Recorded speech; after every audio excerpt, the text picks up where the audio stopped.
Hi, my name is Tristan, and this is my presentation on supplemental oxygen. I will go over some of the history and innovations through time and the FAA regulations regarding supplemental oxygen in flight. What is supplemental oxygen used for? Supplemental oxygen for pilots is a great tool when operating at high altitudes. Pilots use this especially at high altitudes to reduce the effect of decreasing pressure and hopefully avoid hypoxia. A pilot encountering hypoxia in flight may cause problems not only to the pilot but to the flight.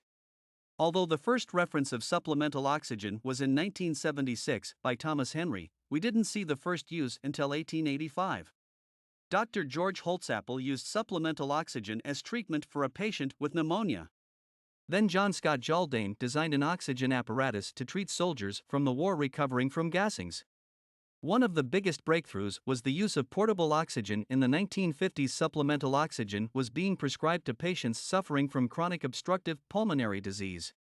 Portable oxygen was a breakthrough in this time, making supplemental oxygen more efficient, especially in EMS vehicles, allowing them to give oxygen in emergencies.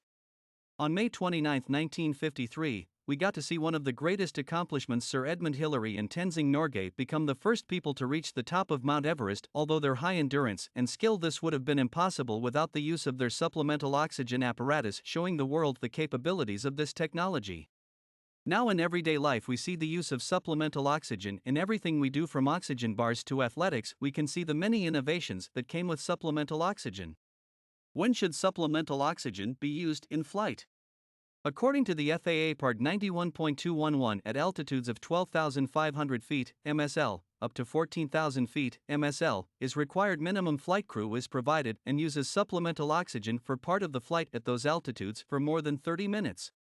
At cabin pressures above 14,000 feet, MSL, the entire flight crew is required to be provided with supplemental oxygen for the entire flight time at those altitudes. At altitudes above 15,000 feet, MSL, every passenger on the aircraft is required to be provided with supplemental oxygen during the whole flight time at these altitudes.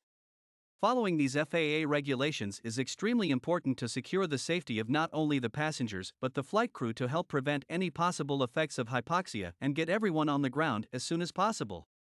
When flying at high altitudes, the need for supplemental oxygen is at its highest due to hypoxia. Hypoxia is a lack of oxygen in the blood that can cause many complications for a pilot. First, we need to know the different types of hypoxias. Hypoxic hypoxia is an insufficient oxygen available to the lungs. Hypemic hypoxia is when blood cannot transport enough oxygen to tissues and cells.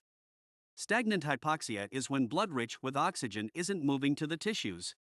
Finally, we have histotoxic hypoxia, is when the tissues or cells are poisoned.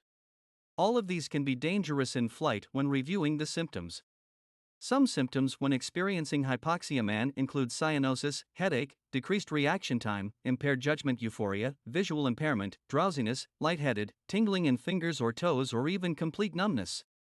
All of these symptoms are a big reason for the importance set by the FAA for supplemental oxygen, because hypoxia can be very dangerous.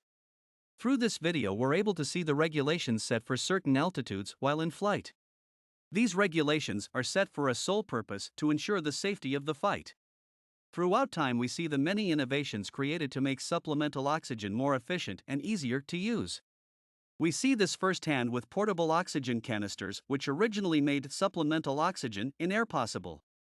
This over time has become a more effective tool for pilots as they reach these high altitudes where their bodies demand the use of supplemental oxygen to counteract the effects of hypoxia. One can see and understand why the FAA's regulations are in place and how important they truly are. That's the end of my presentation on supplemental oxygen. I hope you all enjoyed. Thank you.